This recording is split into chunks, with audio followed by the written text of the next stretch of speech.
Yes, team, and welcome to another episode of the Total Mental Performance Podcast. Today, we've got a very special guest, and it's one of my personal clients, Ben Hawksworth. Ben is a founder of a number of different companies that he's going to go into. But I personally, and I love coaching all my clients, but I particularly love coaching Ben in particular. He is very bright. He's very driven. He's very ambitious, and he's got an absolute heart of gold. He just wants to give.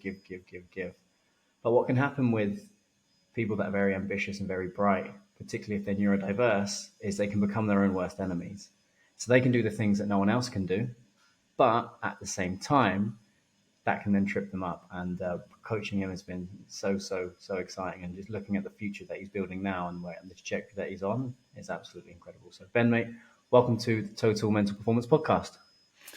Thanks for the introduction, pal. So I'm Ben Hawksworth. I've been around for quite a while. In all fairness, been in the fitness industry for about a decade now. Came out of university, sport and exercise science degree. Went into PT and did the graveyard shifts. Learned all the lessons that I teach people not to do now, basically. And that kind of developed into mentoring. After that, it developed into CP education. So CP education is one of my companies, which is, in essence, we've got the CP Academy, which is basically focused on kind of high performance coaching, which is something I'm really heavily invested into. And then we've got level 2 and level 3 nationally accredited qualifications as part of that. The one which has launched in the last year is the coach consultant, which has become a different beast altogether, in all fairness, which it just actually started with me kind of doing one-to-one calls and consultancy, because I don't like to call myself a mentor. But I was doing like one-to-one consultancy calls, and eventually that grew exponentially in a very short space of time. And that basically grew into an agency now. So within the agency, we've got 15 staff within CP Education. We've got about 7 or 8, I think. I don't know. But basically within the space of 12 to 18 months, I went from working on my own to having like over 20, 25 staff to manage and these 2 companies, which was pretty intense to say the least. And then the final one is the coach convention. So I'm guessing most people will have kind of heard of that. Last year, obviously, Kieran spoke at that and a few other people. And in essence, that was just an event to kind of push what my kind of culture is and what I believe in. And that is like high performance coaches create high performance companies. So obviously with the coach consultant, I kind of come into the concept of creating the coach convention, and we're going to be coming back in 2024 with that one. We've got some events this year called the Coach Consultant 10 Talks and stuff, but that's coming out soon. But yeah, that's a bit of a brief professional background and current situation. And when people look at that, they'll go, wow, he's come out of nowhere. But actually, you're operating as a bit of a ninja, as you described it, which was just building in the background, building in the dark. I have all our high performance. I always laugh and joke because obviously I've got no followers. I've not got 10K followers. I've been doing this for quite a while. I must be pretty boring, or I just don't post enough nudes. I don't know. It's one of them too. But with all the company WhatsApp groups, I put a little ninja next to everyone's name, so because it is like a little bit ghost mode. Because I did in essence, like, yeah, don't get me wrong, I've done well over the years, but in the last 2 years especially, it just kind of absolutely skyrocketed through the roof, which I'm still kind of handling now, in all fairness. And when you look at that, when you talk about growth at that speed, a lot of people will look at Ben and be like, yeah, but that must just be natural. And there is an element of, you're very bright, you learn things very fast, and you're able to process things in a way in which many people can't. But at the same time, that comes with its own unique challenges, and that comes with its own unique setbacks. So if you could give people an insight, what was it that made you think, you know what, let's open the Pandora's box of the mind. Let's start looking at exploring a total mental performance process and exploring that. What was it for you that made you go, you know what, let's do it? I think for a 10-year, 15-year period, my brain operated on a level which I couldn't keep up with, and that came with, which we'll probably dive into, that came with multiple different problems, to say the least. And it was basically when, before I did all this, I had another company called Nutrifast, and a lot of people might have heard of that, but we lost £120,000 on that in the middle of the pandemic. And I remember being at home in the pandemic for someone like me, locked inside, not much stimulus. it's the worst fucking situation you can possibly be in. When you pile like business stress and financial stress on top of that, it challenged me mentally on a level which I've not been for a very long time, put it that way. I got myself into a good spot, but that really kind of tipped me over the edge. And I kind of came into I think it was 2000 years now, 2023, 2021, and I was like, right, fuck this, I'm going all in. So I was like, right, I'm launching CP Education Academy, I'm launching Coach Consultant, launching Convention. And I knew about Kieran anyway, because obviously I'm Drew McNeil. He's the head of my CP Academy and will now become head of the association, which is a new thing that we're launching soon. But in essence, I knew that it was kind of there, but my head was that busy that I couldn't jump into the process yet. If I would have, and just because I know what I'm like, I would have gone into it half-assed. Like, for example, when I've had some calls with Kieran in the last 4 or 5 months, and there's been something of huge level stress and I can't even concentrate. And that's basically how I spent that full year, because I was just 15-hour days. It was just unhealthy level workload I put on myself that year. But I remember when I was coming into the convention, and I said that after the convention, right, that's when it was almost like I was chasing this. I had this pressure on myself, like I always had to achieve something. There was this feeling is like, this is not enough, this is not enough. I did 20k months in PT and online coaching, I did 30k, I'd done all that, and I was like, right, there must be something else. Got CP Education, got agency, did this massive event, stood on stage, walked off stage, and I was like, fuck me, I still feel the same. And I was like, what can I achieve to fill this void within myself? And that's when I stretched it out again. So after, and this, honestly, that's my biggest regret, is not doing it straight. I don't regret not doing it before the convention because there was too much going on. But I had 3 months after the convention where my best friends call it the treadmill effect, where I go, I hit the goal. When there's nothing in front of me, that's when I kind of collapse and internally focus on myself. And I went through a bit of bad time in December and January, and I was like, look, enough's enough at that point. And I think for me, like, again, we'll touch on bits on that side, but I've had my first sports psychologist. We were at 13 years old. I've been different since I was a teenager. I didn't really understand what it is until now, really. I've been through counsellors. I've been through professional therapists. I've always been invested into mental health and mental performance, but I'd never actually focused on my mental performance. It was always a case of I was trying to fix myself. Whereas in reality, there was nothing ever really broken with me. It was more about how I fucking used that to actually move forwards into that. And that's obviously when I was like, right, instead of focusing on healing and fixing, why don't I just focus on trying to capitalize who I am and what I am? And that's also what kind of led through to Kieran. And hearing you say that, yeah, I know, weird saying that, to be fair. It brings so much joy for me, because there was lots of times where some of the language that you were using was, yeah, but I need to fix this, or I need to do this. And I think there was a couple of times I sat you down and said, Ben, mate, you're not broken, but you have a Ferrari between your ears and you don't know how to drive it. So as a result, you're speeding up, you're crashing the car, you're spinning out, and that's why. And we're not here at TMP to fix people, because we don't believe inherently that our clients are broken, but we do believe that they don't know how to use their minds. They don't know how to react to their emotions. And if we look at neurodiversity, you're neurodiverse. Everyone on the TMP team is generally neurodiverse, and people are wondering, what the fuck is neurodiversity? These are things like ADHD, these are things like Asperger's, these are things like autism. And they've gotten a pretty bad rap because a lot of the medical world has looked at those as disorders. But actually, when you look at some of the top performers in the world, some of the top artists, the top athletes, the top entrepreneurs, a lot of them are very neurodiverse. I remember reading one study that they estimated that for entrepreneurs that had self-made, that had built businesses from $10 million to $25 million, they did this in the States. They tested this over a couple of hundred entrepreneurs. I'll find the study and I'll try and stick it in the show notes. And what they found was 63% of that population they reckon was neurodiverse. Now, there's not many people that build those sorts of companies, so that's a very, very important thing to think about. So for us, when we're working with high performers, a lot of the time it's just helping them understand themselves. And I think for you to make that realization that, hang on a minute, I'm not broken, there's nothing for me to fix, I just need to know how to drive my car a little bit better. Since then, and you started to internalize that, and it hasn't happened overnight. There's been a lot of fucking work the last few months, but seeing that now and hearing you say that is very, very powerful. And seeing you take control and owning that and adapting and delivering, it's amazing. How does it feel? Yeah, it's good. I think for me, and it's the hardest way, probably the best way to explain it is like I'm a right socially.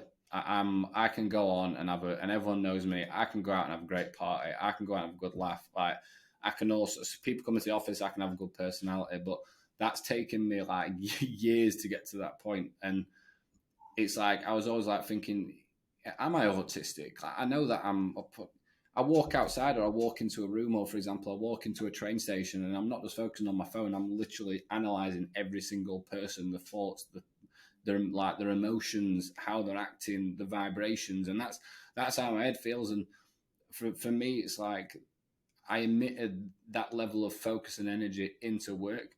And then basically what happened from that point is work became one of the most negative things for me, because the only time I actually felt happiness or true peace of mind is when I was processing 3 screens at once, or I were hammering myself. I went in a position where I could actually kind of relax. And I think that's the thing, I avoided it for such a long time.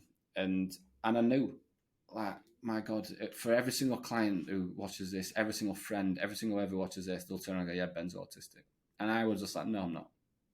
No, I'm not. Like, Ben, like, what you do and how quick you can make decisions and work stuff out, and what you manage on day to day is like, it's not normal. Like, and for me, I was like, yeah, but it just feels natural, but it's obviously going to feel natural to me. And it was a case of like, when I was like, right, I went to submit for my ASD assessment last year, backed out, went to do it again, backed out. And then last week I was just like, I hit a point recently. I hit a financial point recently where I was like, fucking hell, for a rough counsellor house kid like me, do you know what I mean? It's frightening. I was like, right, well, I still don't feel like I've got an attachment to that yet. And then I took on someone who was basically, there's a guy called Dave Stash. I don't know if he'll watch this or not, but if it wasn't for him, and at that point in my life, I could have gone in a very different direction in life. And he basically mentored me and supported me and nurtured me to personally and professionally to become, again, just who I was and who I was becoming. And I took over consultancy on his business, and I was like, Jesus Christ, like it. And I just sat there going, if life can come around for who I was back then when he helped me to now needing me to help him, I was like, it's about time that I actually find out who I am as a person. And I think before I was more scared, because obviously if you listed all these traits of autism, oh my God, like Stacey sat there like laughing, my mate sat there laughing, because it's just literally a description of me when you know me. And I was like, oh God, but one of the other traits is you've got extreme anger, extreme violence. You've got mental health, you've got depression, and I've been that person. I've been depressed. I've been an extremely violent person. I've been an extremely angry person, and that's a part of myself. And I've got a painting on the wall which represents the person who I have been in my life, because I've not been able to control my environment that I was in, but also the environment that I was in my head. And for example, I didn't want to go into that test and think, oh my God, because I'm in denial about it, to be like, oh no, it's not. You've just got anger management, or you've just got depression, or you've just got whatever other testing they can come up with. And that's what I was scared about. But then recently I was just like, I think I just become so in touch. I've become so in touch with myself. There's no doubt in my mind that I'm not. And I think that's what I was missing before, because there was Ben who's highly functional here and the Ben who denies it here, and they just weren't in touch with each other. And obviously in the last few weeks, I kind of made that connection and took the dive to go ahead with it. So this is where I am now. It's a big milestone. And we spoke about that at the beginning of the process, about you going to go and get an ASD assessment and about going to explore that. And you basically said, yeah, fuck that, not interested, but evidence for me coming through this process and that of this being successful for me would be having the courage to go and do that. So I sort of wrote that down and I stuck that at the back, and I basically didn't bring it up again. And then it was only last week where you went, you know what, mate, I think I'm ready now. I think I'm ready to make that leap. And for you to go and do that is a powerful thing, particularly when we have a look at the associations of people in your life that have been for an ASD assessment in the past and their outcomes and how that happens. So for you to be able to back yourself on that level, it goes to show it's a massive step forward. And ultimately, when you start to connect the dots looking backwards and you start to realize, well, hang on, some of this stuff I can't really control, but I Yeah. can control the outputs around it. That's where things That was, change. that was a big one. It was this self-authoring, and so basically, like we basically worked out I'm not one for journaling because journaling just takes too long. It's not efficient, and I just don't work. My head don't work like that. I have to be objective driven at all times. So me seeing percentages go down, me analyzing stuff, yeah, great. So we switched like the daily journaling over to the self-authoring, and it was when I went through the faults exercise. And it was like the first time ever I turned around and go, I'm like, fucking hell, half of that's not even my fault. I was just like, and I was literally just going like, because I'd punished myself for how I've acted before in the past, or like when you look back at like being in the education system, or how I've reacted at home, or how I've reacted in relationships, or how I've even reacted when I've been out partying, like, do you know what I mean? I'm not saying like badly, but how I'd internally go in on myself and not be able to control my emotions. And I was like, all of that stuff there, and all the things that I consider are my faults, are things that I know aren't in my control.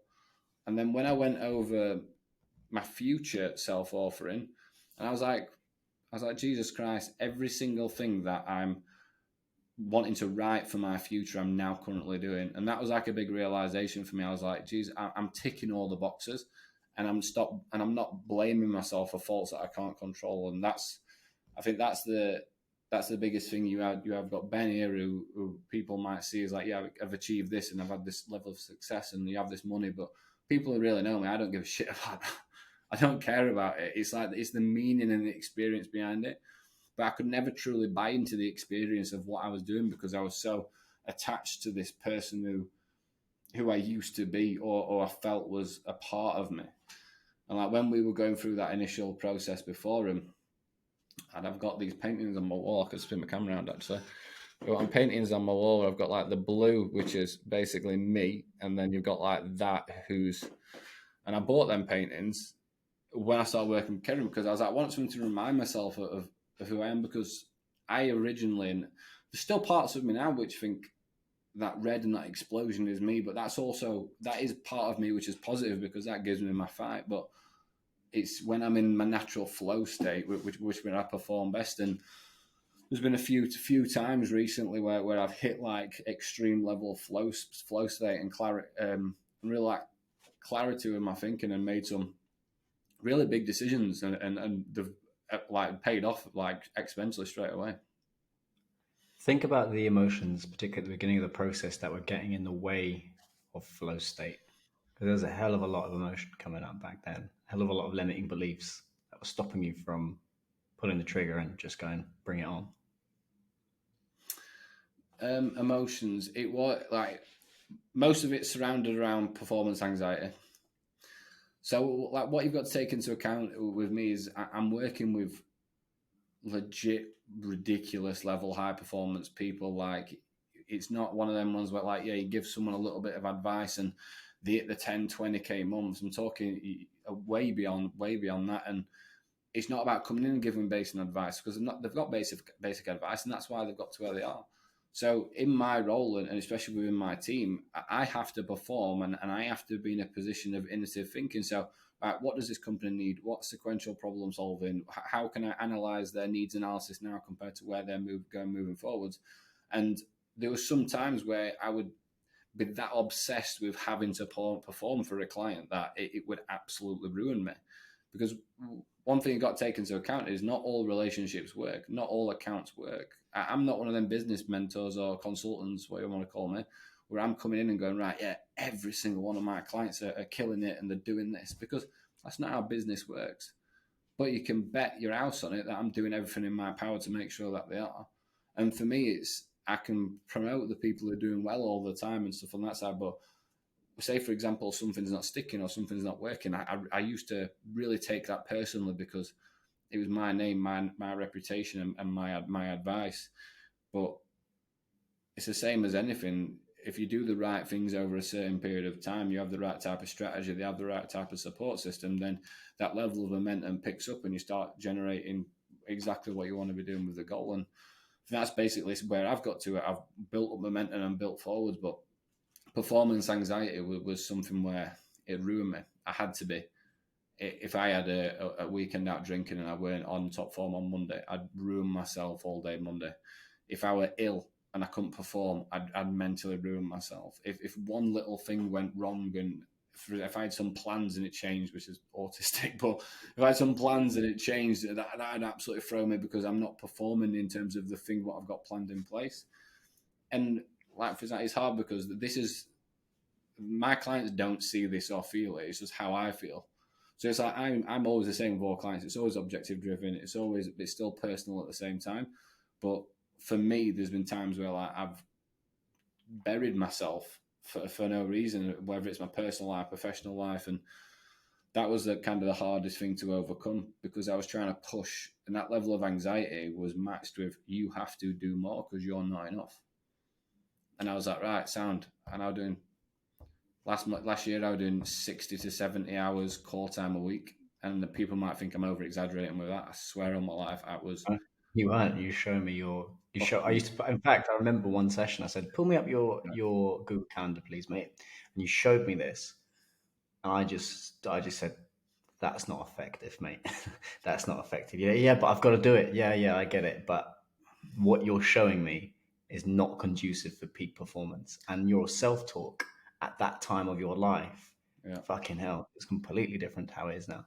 It weren't even human. Like, and that's the only way I could describe it. I remember when like my mates or people looked at Dyer and they're like, "How can you possibly do that?" And I know why I could do it, but there was still a level of burnout. But for me, there was no level of switch. I couldn't do it. It was like go, go, go, go, go. And how my mind works is I won't really hit a point of burnout. I'll just literally ruin myself until it's like mentally and physically ridiculously kind of unhealthy, and that's the position I was in. But we obviously changed my routine around. Looked at that was when I started hiring more staff like within the agency and expanding out. And obviously now just basically looked at better processes to allow myself to have more headspace because I was doing so much manually and so much kind of contact time where like you've got to take into account like if you're looking at what 10 calls a day, for example, like if you're and this is with 45-minute calls as well, 10 45-minute calls a day and up to Friday, Saturday, Sunday, whatever, I was absorbing all the energy from other people. So, and that's one of my other traits as well, is like, yeah, I'm very forward driven, but like, say if someone comes to me with their problems, I take it personally. And it when I was running an extremely high performance business, but just not in a way which allowed me to work at my best. And obviously, since we changed all that around, I've got the right type of spacings, I've got the right type of structure, I've got the right type of daily routine. I can manage these guys at a better level, even without me having to be doing as much one-to-one time. Yeah, essentially, when you hear the phrase emotional baggage, I want you to visualize as you're listening to this an actual backpack. It might have 10 kilos in it, it might have 20 kilos in it, whatever. But at the end of the day, if you have unresolved emotional baggage, you're essentially walking around with a backpack all day long. So you can change up or you can try and put in all these tactics like changing your structure and your call times and whatever. But if you're still carrying the emotional baggage, you're still carrying the emotional baggage. And for you, that was performance anxiety. You were so worried about having to perform and having to be perfect. And anything below that was evidence of you not being perfect. Thus, you'd then start beating yourself up and start going in on yourself, which would then make you more tired and more stressed, which would then impact your performance even more. Essentially, what we did by going back to the moments where that performance anxiety was born from when you were younger, we essentially just took that backpack off. So now that he's got more energy mentally and he's a lot lighter, he can adapt. Then from that point with Ben is where we start going, okay, well, let's actually have a look at his call structure and making sure that he's not having too many calls, but he's also got breaks in between. So he can have a call, he can do all of the follow up, he can have a little breath of fresh air, and then he goes into the next one. Because when I worked in software sales, sometimes I used to have 3 people booking meetings for me.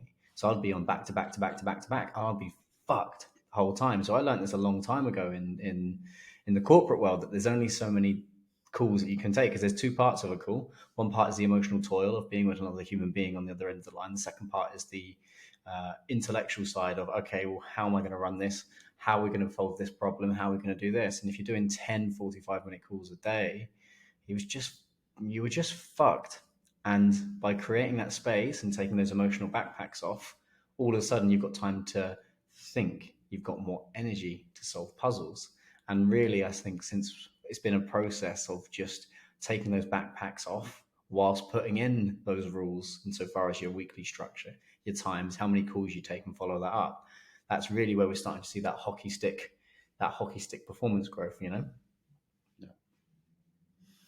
Yeah, it took a bit of time, didn't it, though? It like, and when we first started, and I think a lot of people jump into something like this and they suddenly think that everything's going to be fine straight away. I remember like the first month was the hardest, like by a country mile, because for me, because I'd tried stuff like this before, I couldn't really buy into it, and I couldn't really get my head around it. I was still pushing myself through it, and we went through one exercise one day, and I basically, it was 2 days later, I think. Oh no, it might have been the following morning. I walked into boxing, and I walked in like it was just absolutely fine, total new day. Like I didn't feel like I'd done anything damage or whatever, or good or whatever from a cold night before. Went into sparring, bearing in mind you ring with 4 or 5 lads, right? And I'm there like, I don't mind fighting, I enjoy it, I think it's fun, but like it's obviously went from something which is such an aggressive state to them breaking down. I literally, I was like, out of nowhere, it's like this rush of emotion came through my fucking legs into my heart, into my head, and it was almost like I just released this like thing, and I was. And it took me so long, and I walked out of the gym. I was so embarrassed, and like for me, I'm not a crier. Like I'm not really at all in any way, shape. I'm quite obviously, again, another trait of being highly functional is you're quite stubborn, not stubborn, but stern faced. It takes you a lot of connection to get to something. And I cried all the way home. And I walked into the kitchen. I was still crying. I was crying for 25, 30 minutes, and I was like, I've not done that since I was a child, or since I was a long time.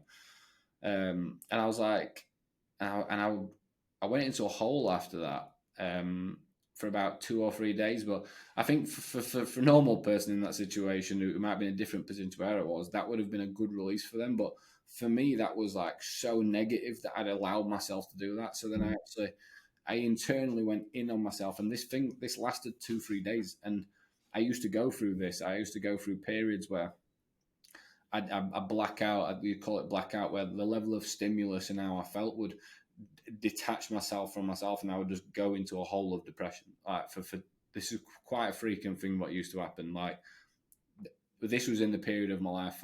Again, I speak about it for about 4 or 5 years. I had an attachment to suicide, and I weren't a suicidal person. And I said this, and I was like, I don't want to kill myself. My auntie killed herself. It fucking bad situation, like with our family, and it affected us. I don't want to do that. But I had this obsession with this trigger of like, right, I don't know, I could make a cup of tea, I could be fixing my shoelace, I could be doing whatever, and it just made it just tell me, weren't me, with my subconscious, whatever it was. And I went into that state again, and I was so concerned at that point, and I was like, Kieran, like I'm fucking worried here. I've gone into a proper hole. Like I feel like I'm going backwards. And that was the thing for me, is that I was like, I'm not moving forwards here. I'm going backwards. And then it was like 24. It was a Friday afternoon, and I was like, and I was laid on the sofa, come home, and I just went. I was like, what? I was like, what the fuck has just happened here? I was like, where have I been for 3 days? I walked into Stacey in the kitchen. I was like, I'm so sorry. And she was like, no, like, look, it's fine. But then after that, it was a massive pivotal point for me. So it was like it's like I erupted. I went backwards into myself to then allow myself to kind of step out of that. And it was after that it was after that moment that every single time I just progressively felt better and better and better and better and better and better. And that's what obviously led to last week and led to now. Like I remember, like yesterday I was driving. Well, I was driving to Meadowhall to get my blood work done, and I was singing in car, and it was nice and sunny and that. And it was a different drive home where I nearly had some road work and nearly started on me in car, but and we're on my story. But yeah, it was massive, and it was like I've slowly, like for example, in the last 4 weeks, it's not a big thing, but I started a personal Instagram page because yeah, I am Ben Hawksworth, the businessman, and I am the guy who owns the agency, and I own that, but I'm also a person, and I like to just say what I want to say, and I like to have a laugh, and I felt like I had so much professional identity that I'd made my mark, and everyone knew my values, I knew my culture, knew everything, but I didn't know who Ben Hawksworth was anymore. And I was like, and this is obviously as I've started to do the boxing, started like the 1,000-mile cycle challenge, and it was almost like that. The moment that I found my personal identity recently is when I've just stopped putting pressure on myself with business. Like before, I'd be quite pressured. And you don't get me wrong, you have to have aggression in business, and you have to be on it. And you have to be on that side. But like, it's a case of it's almost like that feeling of when it flows, it blows. And I'm like, look, we'll keep going, and keep doing this on his own business and stuff on that side. I said, like, I just took that pressure off myself, and I've had more job satisfaction. I've starting work at 9 o'clock in the morning. Well, actually, that's a lie. I do like to get in early. I like to get in at about 7:30. But I'm done by 4:30 every single day. I'm done by 5 every single day. And this is someone who used to do 6 a.m. until 8, 9 p.m. at night, back to back. Like, it's a worlds apart transformation. It's like the professional Ben Hawksworth has got better, and the personal Ben Hawksworth self, it makes me emotional, that, but the personal Ben Hawksworth is almost like I found myself again. Or I don't even feel like I've found myself again, because I don't actually think I've ever felt like this at the moment, which is quite upsetting when you think about it, in all fairness. But I think that doing this ASD assessment and doing that, it's gave me a lot of clarity, to say the least. Yeah. And hearing you say that makes me emotional, mate, because it was in, I think, a session 3 weeks ago. We identified that you know exactly who you are on a professional level, but you've got no idea who you are on a personal level. And that's why I asked you to start writing. That's why I started asking you to start going and doing that. So with somebody, so this is for any other, I know a lot of other mindset coaches and therapists listen to this podcast to learn to take into their own coaching. But once Ben had calmed down, and we're going to go into I'm going to talk about the darkness bit in a moment, but essentially when you have a mind like his, I don't know if you remember the metaphor, Ben, but I asked him, Ben, what happens if you put a puppy in the front room, nothing to do? And he said, he shreds the place. And I said, so the problem you've got now is where you've taken off a lot of that emotional baggage, you've built in the structure, you're highly potent, you're getting everything done. Now you've got space, and because you have a thinker that thinks very fast, we essentially need to give you a psychological dog toy. We need you to start exercising those muscles, because now you can start to explore who you are on a personal level. So this is where I offered up the future authoring program, the past authoring, and the present authoring program by Jordan Peterson, because that is a dog toy for him to then go, right, I can't shred through this, so let me do some deeper and emotional work. And also what it does is it gives him the insights on who he is as an individual, where he comes from, why he ticks like he ticks, but then also where he's at right now. And him just being able to race through that was allowing him to process his personal identity. It was allowing him to process, actually, there's a lot of this stuff I can't really control. And as he's now going into the future, all that means is he understands, actually, I can't really do much about this. I probably should. So where we built that foundation level of confidence, that's what's enabled him to have this space, that's enabled him to move up his diary, which enabled him to even have more space, to be more effective, to get more done with less work, because he's not tired and stressed and beating himself up. He's just getting what he needs to get done and gets out. That's really where we're able to really make those changes. So fucking bravo on that. And hearing you say I'm starting to understand who I actually am now is very, very powerful. There's a point you made there about the darkness, and that some people listening to that might think, fuck that, I don't want to go in there, that's too scary. But sometimes, and you're going to hear a really lame cliche, but like an arrow, a bow and arrow, you've got to go backwards in order to slingshot forwards. And this is something you'd been suppressing for years and years and years, because you're afraid, if I go into that darkness, I don't know what's going to come out. I don't know if it's going to be violence. I don't know if it's going to be depression, suicidal thoughts, this or this or this or this. So when you suppress darkness for such a long period of time, well, there's only so long you can do that before you start feeling how you were feeling, which was burnt out, stressed, tired, on the hedonic treadmill, never happy, achieving one thing and then going next, achieving one thing, going next, and not really understanding who you are. So sometimes you have to be like a bit of a bomb disposal expert, and you just don't know when that bomb's going to go off. But we had to go in there. Off went the bomb. He had a week, which was very heavy and very stressful. And I remember we were having daily messages with each other. Fucking hell, mate, I don't know about this, don't know about that, don't know what about this. And I breathe, journal, work through it, mourn that. Because ultimately you were mourning an old identity. There was a part of Ben that was dying, that wasn't serving you anymore. And once that part had died, you come out the other end, you went, oh, okay, all right, let's go again. And then we just slowly started tapering things up, slowly polishing up on a number of different things on a subconscious level. And I agree with you, from that moment where it was like, fuck me, that was so hard and so difficult, where you've reprocessed that part of who you are, and you now keep that part, because that parts of that old you serves you, but you've just cut off the deadwood. You've cut off the parts of you that don't serve you anymore. And now we're building who you're coming, almost like Ben 2.0. It's a completely different level of being and a completely different specimen. Yeah, it's like, so when one thing as well is that I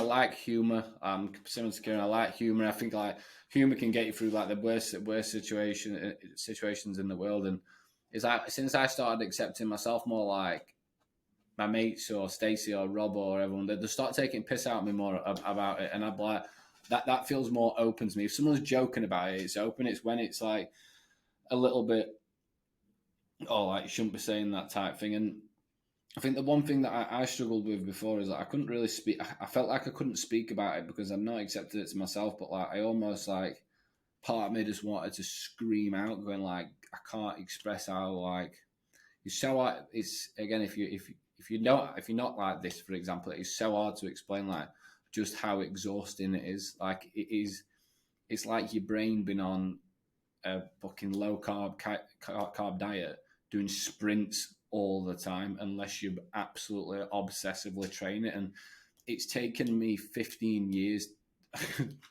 It's taken me 15 years to be able to sit and have this conversation now where like I know how to control it, I know how to handle it. And even before working with Kieran, I got to that point. But like I said, I got to that point and created a fucking animal. I created an animal machine in business. But that, and I admitted myself into that. But then I was also not happy. And I feel like I'm moving towards that feeling more. I'm starting to feel more happy on a day-to-day basis. And I think that's the biggest thing for me is like you can achieve so much, and like total mental performance. Yeah, it's about, you can become an elite level professional. You can become like everything as an athlete or stuff onto that side. But like true happiness or experience, being able to experience joy, for me personally, is more valuable than anything I will be able to achieve in business. And that's really hard for some people to understand, because my job is to make money. Do you know what I mean? That's basically what I do. Yeah, for me, making money is not just about making money. It's about the meaning behind money, and that's what leads to exponential growth, and that's what creates creative thinking and innovative thinking. But for me, like total mental performance was like, it was. I'm nearly 29 now, and I would not be able to name a time where I've felt like I do right now. And I've not just tripped into that. It's obviously been, and it's hard to explain when you're working with Kieran, or working with TMP. You might be thinking, why the fuck am I doing this? Like the amount of times that you sat there going, why am I doing this? Blurry. It can be blurry. It's the same, but it's the same as like, for example, when people come to me with business, and I'm like, no, I don't want you to do that now. Like, yeah, but that's going to get me this. And said, yeah, but you need to prepare. For example, you need to prepare your CRM system. You need this automation. You need this baseline. You need this culture. You need this value. You need this email nurturing, whatever. Then we're going to push. And it's like, that's how I think people need to see it. Like, Don't think about what you're going to get straight away. Think like 4 or 5 steps ahead on where you're going to be, because it is going to be different, and that's the whole point in doing it.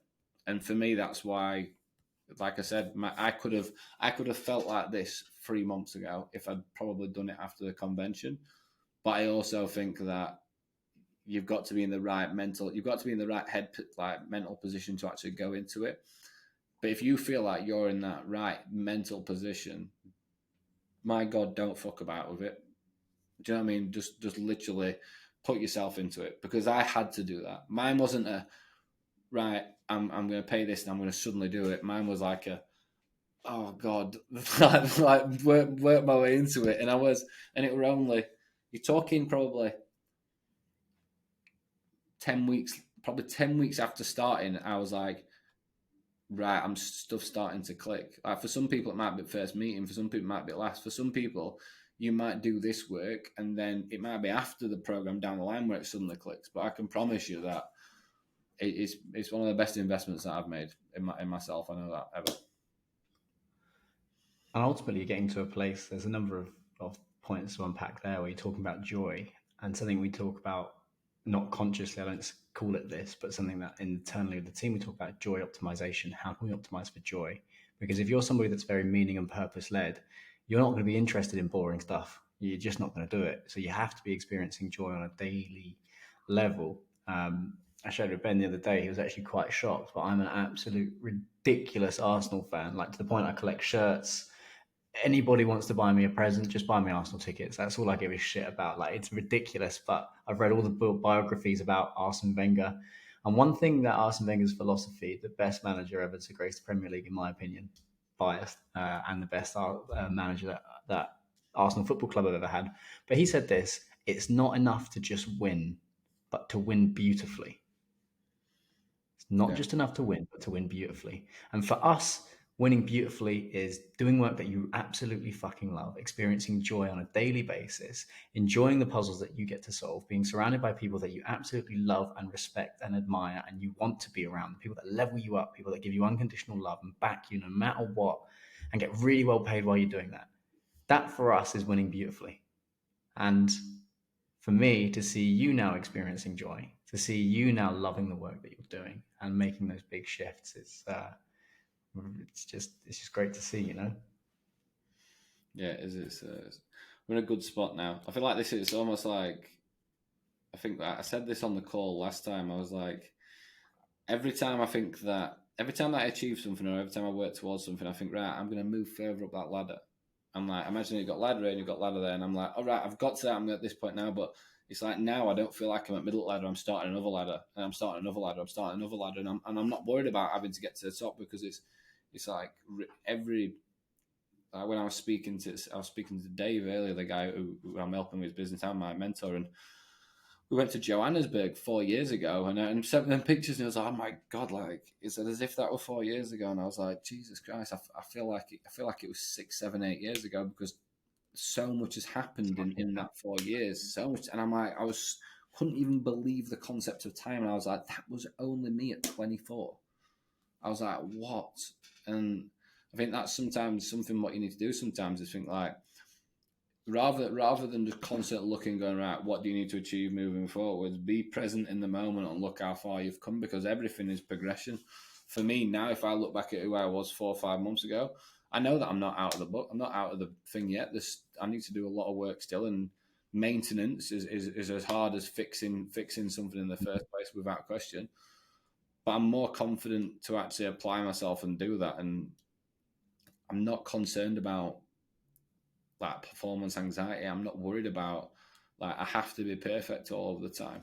Like for example, it's a different mindset to be in, and for some people, I think that it's such a very small switch. Like I feel like my situation. Like I hope people don't watch this and go, "Oh my God, like this is so extreme." Like what I've been through, and I'm not dived into it properly. What I've been through is extreme, like very extreme, and who I am as a person is very extreme. But for you, it potentially might not be that. It might be just one small little snippet, what clicks, and it changes everything for you. Like we're talking about an intense process here, which if I was going to look at what I've just been through now and seen it before I've done it, I wouldn't have done it. I wouldn't have done it because it scared the life out of me. But I've learned. But for example, for me, like, I needed to go through that. I needed to push that depth up. For you guys, like, it might not be a case of you have to go to the full depths or bury yourself or suddenly realize you're going to do an adult ASD assessment. Do you know what I mean? Like that type of stuff. It's just a case of understanding that, like, your mental performance, your mental health is just as, if not more important than exactly what you do inside and outside the gym. Yeah. And, for some people, it is a very rocky process. For other people, it's not. Other people, it's a lot lighter, but it's not a case of, in this type of work, there is no comparison. Everybody's own inherent journey is their own inherent journey, and that's okay. And ultimately, it just comes down to accepting to yourself of where you're at and doing the best with what you've got. And that's it.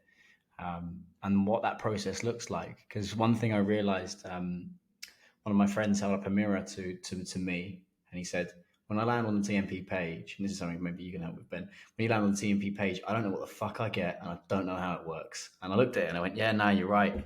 You're right. I spend all this time on marketing. You don't actually know what the fuck it is that we do. But what that process is, it's that initial evolution program is an 18-week process. And there's 10 one-to-one calls within that where we're identifying those key emotions and puzzles that are really going to shift the needle forward.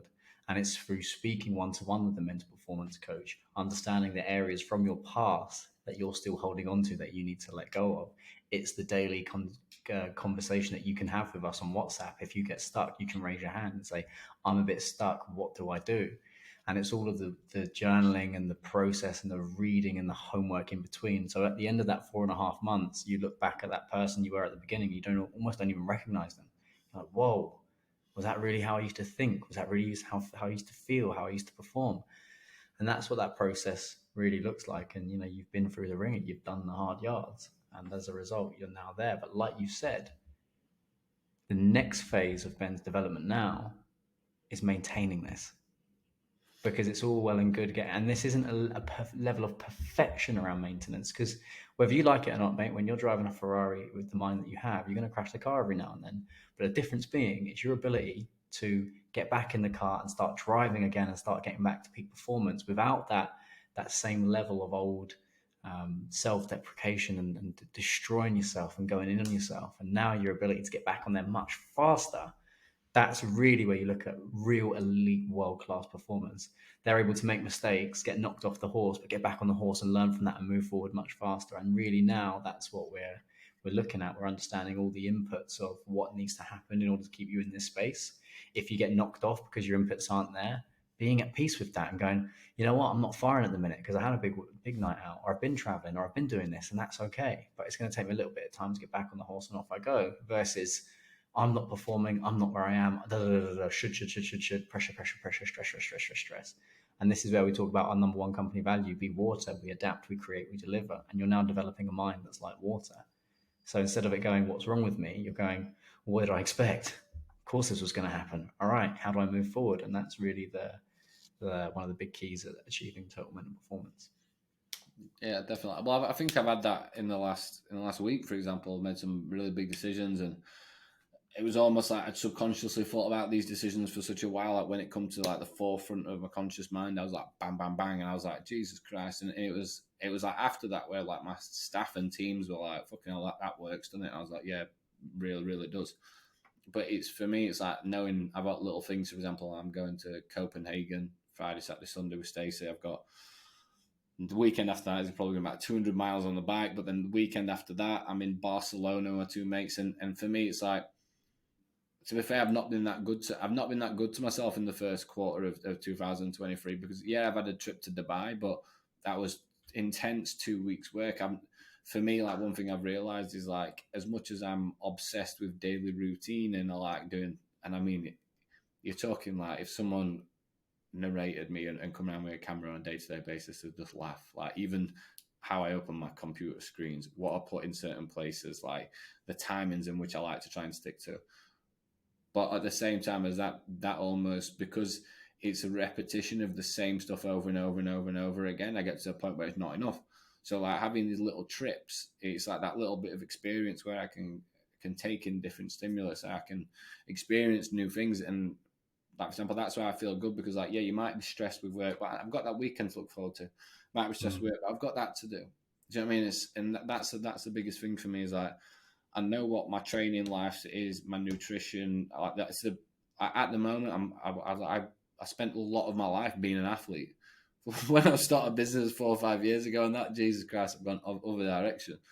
But like recent last 6 months, I'm probably the fittest I've ever been. I'm healthy. I'm eating well. I'm drinking well. And that all came from my mindset to apply myself as, like, not only am I a high performance businessman, but I can be an athlete as well, and I can be a high performance person to myself, where I can actually feel good in this process. And for me, it was about that equilibrium across all the different bends that there actually are, because there's not just the coach consultant. And that's what I think that I'd ingrained myself into it, especially within the last year, or the education guy, like, or the convention and stuff on that side. There's me and what I actually want from life, away from just having shitloads of money, which I'm clearly not that invested into. Like, yeah, for me, it's like, man, I've got investments, I've got ISAs, I've got pensions, I've got properties, I can do all this stuff. But when it comes to me sat in a room on my own, what's all that matter then? Doesn't matter fucking a single thing. It will, because if I don't feel like I do right now, I turn into the exact same person I used to be, where I just internally abuse myself. And it's like, now I can sit in a room on my own. I can be in my own space. Like, I don't resent my faults. Do you know what I mean? It's hard to explain, because I think so many people out there are just chasing success and chasing performance. And the thing is, like, for some people, mint, because yeah, go and buy yourself a fucking sick car. I wish I could buy myself an unreal car, and I literally, I have it sat on the forefront of my mind all the time, going, because I've been and looked at some G wagons and stuff like that, and I'm like, I just can't do it. I can't justify it to myself, because it's like one of them ones where I'm like, at this point in my life now, driving around a G wagon don't mean anything to me. Do you know what I mean? It really doesn't. If, for example, in a few years' time, and if I'm like, right, sound, I want to do that, I will. But it's like, now I'm so invested into experiences. I'm so invested into what I'm doing with the businesses and myself and the people around me, where I don't value that. And I've been in situations like, mates have admitted it. If I looked at, I don't know, one example, Dubai last year, I probably spent £30,000 on my friends, my family, friends, like co-workers, that trip in general, to make it the biggest trip in the world. And yeah, part of me 100% wanted to do that. But also part of me was do that to try and make everyone else feel good, because I couldn't make myself feel good. And I know that now. I've spent, and that's been one thing that I've done. I've gone out my way to try and buy people things, or spend money on things, or help people. It used to be just help people that even help people who I had no reason to be helping, back when I didn't have any money, and I'd spend my energy on them, because I didn't have any energy for myself. Then when I started to get money, I'd spend energy in form of currency to try and make myself feel better. And it's like, now I don't feel like I need to do that. And that's really weird thing people say, going, yeah, but helping people is really, really good. It's not when you're not helping yourself. When you go out of your way, where everything that you do is for everybody else, but it's not, because it's not for yourself. It's not a nice feeling, because some people don't appreciate it. Some stuff doesn't kind of work out, and you're in this constant void of going, like, the only way that I can survive is to help, because I can't help myself. And that was what I went through when I was a personal trainer. That was my biggest thing. Like, this is where we're talking about self-love, because in that sense, you felt bad and that you didn't deserve it. Thus, you had to make everyone else feel good. And there's a difference between doing stuff to create experiences out of abundance and love, because you're loving yourself and you're loving everyone else, and doing that to try and justify, well, I don't deserve it, so everyone else deserves it, so fuck that. Because whilst on the surface that looks like abundance, actually there's an element of internal scarcity, which again is a completely different league and level of thinking. But that is essentially what that is. And now that you have that self-love, when you still make those gestures, and if you decide not to make those gestures, it's coming from such a deeper, powerful place. Yeah, that was one of the first calls we had. It was this is again. You're going on a long time ago now. Probably the first call, but maybe a year. I wouldn't even know when we had his first intro call. Long time ago, first time we ever spoke, and I was with Drew, and I kind of told a bit of my backstory, and it straight away was like bang, pulled up the underdog effect, and yeah, I love being an underdog. I've said I like being ghost mode. I like being the guy who's come from nowhere, and I enjoy that, but there's also massive negative traits to underdog, because when you do actually get to that point of doing really, really well, you just blow it. Like, you purposely, like, Self-sabotage. there's a running joke, like, if you could speak to my best mate Rob, who now works for me, I don't mean that's even something like it's madness. Like, I've got a company built on my mates now, which is crazy. But like, something which is like a running joke is like Ben Hawksworth's luck. Like, there's the difference between luck and bringing it on yourself, right? So, for example, some of the shit what happens to me is just like, people like, how is that even possible? Are you there? We got you. Yeah, I mean, And then, like, for example, like, there's thing called like Ben Hawksworth luck, but like, I also think that when you've got an underdog mentality, sometimes bad luck isn't bad luck. It's you kind of doing things and attracting that type of attention.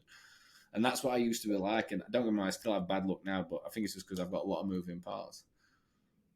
yeah. So I actually didn't realize I did this on our first call. It was only I think when you were here in Dubai. I think your It was when camera. we were here in Dubai when I think it was when you was here in Dubai when you said this. I was like, yeah, I remember our first call and it was weird. And I was like, well, what do you mean? You said that we got on the call and you started to tell me about sort of CP education. You started to say, what about, this is the strategy, this is who we're trying to help, this is what we're trying to do. And you just turned around and you just said, I turned around and said, I don't care about that stuff. Who's Ben? And it kind of caught you off guard. Can you remember that? Yeah. And I was like, it was just out of nowhere. I was like, obviously with Drew, and then I think we were speaking about you being integrated onto the CP Academy, and it was like, right, who's Ben? And I was like, right, well, I better start telling that story, and it was apparent straight away as soon as you obviously pulled up the underdog effect. I knew straight away that was me at that point, and I don't think that I don't really do the underdog effect now, because that was before everything kicked off, and it's like I became the dog. Do you know what I mean? And as much as it makes me cringe even saying that. Like, that's when promo videos go out on social media, and I'm like, oh god, looking Amy posts it, and I just try not to watch it back. But I was like, I was chasing. I was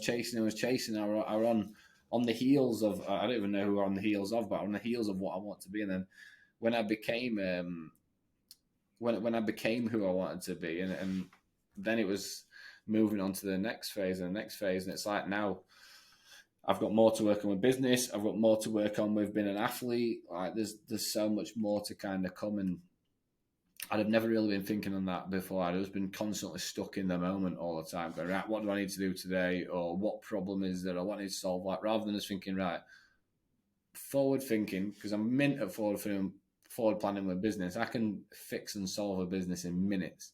Right, but to sit and put time away to do stuff that I want to actually do for me, I just wouldn't do it. It wouldn't be a priority, and that, like, now it is, and I think that's one of the biggest differences that I'll have moving forward. That's it. So on that call, I essentially pulled up the underdog cycle, and I talk about this a lot when I'm public speaking. But ultimately, it's a cycle that I've seen in myself many, many times, and I've seen it left, right, and center. I've seen it time and time again, and ultimately, the way that the underdog cycle works is it's really simple. First of all, you're either a perceived underdog in a field or an experience, or you're just trying to learn about something new. So when you're the underdog and you're thinking, fucking hell, I've got to prove myself, I've got to kind of show everyone how good I am or whatever, that's where you get into meaning and craft. So you're highly motivated, you get shit done, you work. As you said earlier on the podcast, Ben, for you, you call it climbing the ladder. And then you achieve success. And that achievement level is where we feel like we'd be validated. So that might be how much money you make. That might be your client numbers. That might be a physique goal. It might be an athletic goal or whatever. So you achieve that level of success. And then what happens off the back of that is you then self-sabotage. So you go a couple of different ways. One is you just take your foot off the gas and you drop the ball. Another one is you start going existential. Oh, fucking hell, now what? What's the point now? Where do I go? What do I do? And then you fuck things up until guess what? You're the underdog again. And the question I posed to you on that day was, well, how can you be the king or queen of your kingdom or queendom? How can you really be in charge and really be a leader if you're an underdog? Because the king isn't the underdog. The king's in charge. The king's in control. The king understands everything that they have to do and where they need to go and what they need to get to. And I think it was in that penny drop moment at that time was me going, oh shit. But if you're starting out and you're in a place where your back's against the wall, you can channel that underdog energy, and that's actually not necessarily a bad thing. But only operating out of the underdog you will hit a limit to your potential, and you won't be able to infinitely grow to what you can achieve, if that makes sense. Yeah, I think that, especially like, obviously like when you're looking at the king and the queen and stuff on that side, for me it's like, I remember when I was like trying to sit and work out who I was, and I was sat thinking I'm basically all of these people, and I know that's rare because I'm like looking at the jester, I'm looking at the warrior, I'm looking at like the lover, I'm looking at the king, and I was like sat there going like I'm all of these like characteristics, and I know that I can step into all of them and use them at different times, but because I weren't in control of myself, I was like I was working as a what like fucking. I love the fact I've got 100% got a warrior mentality. That's who I am naturally. That's why I wanted to be a marine at one point. That's why I wanted to I like fighting, but I'm also the guy who wants to go out of his way to help as many people as possible. So I've got lover, but I'm also the guy who can look at problem solving and fixing, and also be the person who can direct. And I was like sat there, and I think that was a big moment for me because I was like, most of the time people are more lean towards being a specific type, and I was like, I've got a balance to all of these, and if I can capitalize my level, it's like having a Pokemon where you can just choose who you want to be and jumping out or something on that side. And I was like, if I can control that and step into these different like personality traits and stuff onto that side, and I can obviously achieve so much in life. And that's basically kind of where I am now. Like I know when to switch it on, I know when to switch it off. It's the best that I've ever been in terms of like being a director and being a king and being in control of the business rather than being like, for example, when you're like, regardless of what anyone says to you, don't matter what business you're in, it gets fucking stressful. Like whatever business you're in. So like, there's been times where it's like really, really stressful, and I've not reacted accordingly. And whereas now, like I'm being a better leader to my team. I'm being a better leader to my team enables them to perform better for clients, and overall, like I always use an analogy with high performance clients who they might have like coaches behind them, or they might have different services, and I say like, look, imagine that your life, your business, and everything is 10-pin bowling. You're that front pin, right? Then that's the most important thing out of fucking everything, because if you hit that front pin with precision, accuracy, aggression, and control, everything else will be knocked over behind you. If you're constantly turning around thinking, who the fuck am I? What's happening behind me? Everything else on that side, and you miss that front pin, you're only going to knock a few over. So when it comes to your mental health, your training, your performance, your coaching teams, your staff, your agencies, your whatever, if you focus on you solely, then everything else will be knocked over behind. So I should have really taken some of my own advice, in all fairness, because I've been saying that one for quite a while, but I've got it, so you can do it as well. You're in it. That's the problem. And you've also just highlighted to me why I'm dog shit at bowling. Yeah, it will become so clear in that one moment. But yeah, when you're in it, you can't see it. So a big part of having mentors or having, people in your advisory, in your boardroom, is they're able to hold up mirrors to your blind spots that you cannot see because you're in it. And as much as we like to think we have all the answers, sometimes we need somebody else from the outside that isn't in your company, that isn't there, and that can just come in and go, right, well, what's this about? I don't know. I didn't see that. And that's really where, when you have those people that you can trust, you can really begin to change the game. But from my side, mate, I'm very happy with the progress that you've made. You've literally completed your evolution program, and you're now going into momentum. So when you talk about maintenance, we call that momentum. We've got positive momentum. So now we want to build on it. We want to maintain it. And we want to keep it moving forward. And, you should be really proud of the work that you've done. It's not been fucking easy.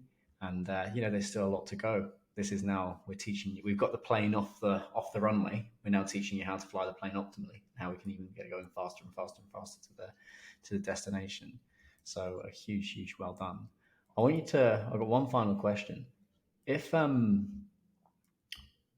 forget us as a company, but just think about the phrase total mental performance. If you had achieved total mental performance, how would you know?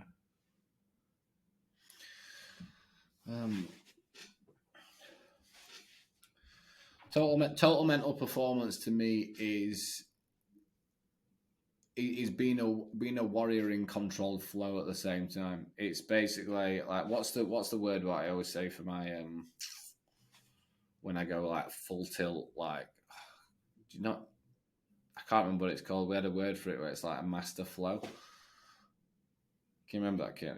You've broken up a bit. Yeah, so there was a couple. I've got your client notes in front of me. One was relax zen, and another one was, we just have a look through here. Relax zen, we had relaxed authority, we had the juggernaut.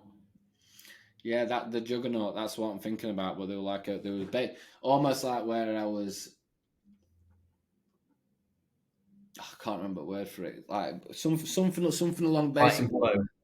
Fighting flow. That's it. Yeah. So basically, where I've got the ability to have flow, and I know my surroundings, but I'm also in a position where I can be fighting at the same time. For me, it was a case of like, I know it sounds stupid for someone sat at a computer just getting aggressive, smashing the keyboard in.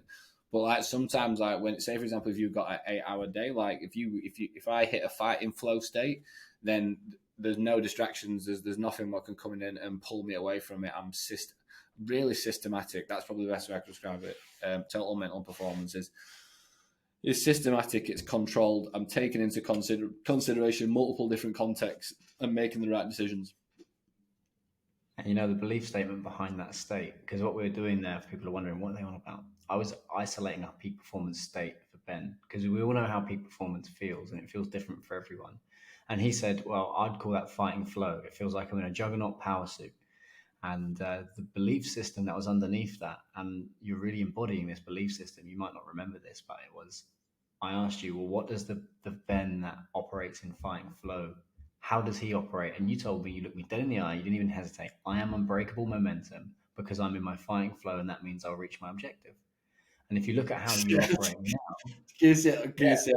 when people listen to that, they're like, Jesus Christ. But no, that's how, again, that is all, that's like high functionality, that's hyperfixation, that's like uber obsessiveness. But that's what I'm like. As soon as I get a concept into my head that there's nothing. That's what you're operating now. That's who I am inside, and that's, for example, like. But that sometimes when you've got that level of hyperfixation, sometimes that can have a negative. It can have like my hyperfixation is obviously one of my biggest like forms of like spectrum, you could say. But that there is what allows me to achieve stuff, but it's also what can allow me to be ignorant to stuff at the same time. Yeah, and hyperfixation. So people with ASD, ADHD, Asperger's, a lot of the time they think they have attention problems, but they don't. They have a different prioritization to which they place attention, and it's a completely different ballgame. So hyperfixation is for me, like when I was studying to be a therapist, you name it, I'm fucking read it. I actually, Jordan Peterson used to put all of his university lectures on. So I basically studied underneath him by just watching probably 100 hours of his lectures because I couldn't not watch them because I was deadly fascinated by how he operates. And yeah, sure, a lot of people say, oh, as a political figure he's this, he's that, but actually as a university lecturer and as a scientist, he's fucking really switched on. He knows his shit. But I could not watch that. Same with when I was studying cognitive hypnotherapy. You can't put it down. So hyperfixation is where everything else becomes irrelevant. And as a result, what you can achieve in 3 hours, other people would probably take 10 to 15. The downside is you basically do that at the cost of self. So Yeah. you forget to eat, you forget to sleep, you forget to do all the things that manage you to be human. And sometimes you can hyperfixate on your flaws. And some of you listening to this conversation is going, oh my God, these guys understand me. They get me. Some people listening to this go, I don't know what these guys are smoking, but it's interesting. And that's fine. But that hyperfixation piece, you can, if you're not careful and you don't know how to leverage it and how to use it, then you're going to hyperfixate on all of your bad sides. I used to hyperfixate. I used to be a hypochondriac when I was fighting. I used to assume that I was fucked. I was eating 1,400 calories a day, training 3 days a week, 3 times a day, 5 days a week, and then sparring on Sundays on top of all of that. And I used to hyperfixate. I've got a little bit of pain in my back. All I would feel is the pain in my back. It was just ridiculous. So when you start to understand, well, hang on, let's point your unconscious mind to hyperfixate on the things that are important, not the things that you like to beat yourself up about. Or again, we're just unlocking more bandwidth and more space, you know. Um, Ben, I deeply enjoyed this conversation. Obviously, we're going to shoot one either A, when I'm back in town, or B, when you're back in town here in Dubai, or if I'm back in the UK. But yeah, my overall message, mate, is I'm incredibly proud of you. You've done so well, and we're really laying the foundations for not just this year, but the rest of your life to grow into a completely different level of leadership, mate. So huge well done. Thank you very much. I hope everyone enjoys this. A bit of a different one to what I've normally done before. Where can everyone find you, Ben? Just Instagram, Ben Hawksworth _ if you're not, but I'll probably be tagged in a post. But yeah, I ain't got many followers, so don't really expect nothing special off social media. But yeah, obviously, if anyone wants to ask any questions about anything at all, please feel free to message me. As you can see, I'm quite an open person when I'm comfortable speaking about it, which has taken me 15 years apparently. So Here we are. Well, look, mate, it's been an absolute pleasure, and I'll put links to your profiles in the show notes, and we'll get everything out. But team, if you enjoyed this episode, please share it to your story. Please tag both Ben and I. We're trying to get this podcast out to the world. We're trying to get our mission of total mental performance, helping people achieve psychological freedom and peak performance through training their minds. That's it. That's our gig. That's what we want to do. And we want to share this message that you're not alone, that you can still be successful and still experience these struggles. And that's it. So team, please enjoy this episode. Please share, and I'll see you all next week.